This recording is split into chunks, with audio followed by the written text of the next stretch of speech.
Welcome back, everybody. Today I'm going to teach you how to fix DaVinci Resolve when it's not importing image sequences. This is a common issue that can really slow down your workflow, especially when you're working with animations or time-lapse footage. Let's get this sorted out quickly. First things first, open your DaVinci Resolve application. Once the software loads up, you'll need to make sure you're in the right workspace.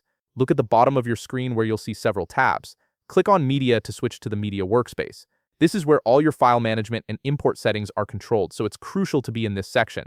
Now that you're in the Media workspace, direct your attention to the top of the screen. You need to make sure that the Media Storage panel is open.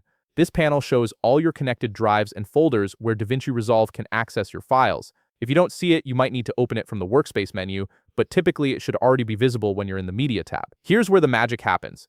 In the Media Storage panel, you'll notice 3 dots, usually located in the corner or at the top of the panel.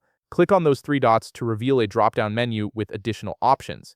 This menu contains various display and sorting settings that control how your files appear in the Media browser. From that drop-down menu, click on Frame Display Mode.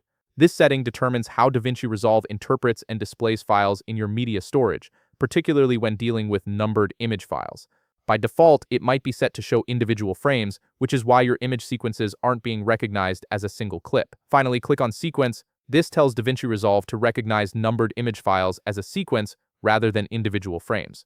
Once you select this option, your image sequences should now appear as single clips that you can import and work with normally. The software will automatically group together files with sequential numbering, making them much easier to manage in your timeline, and that's it. Your DaVinci Resolve should now properly import image sequences without any issues. This simple setting change makes a huge difference when working with frame-by-frame content.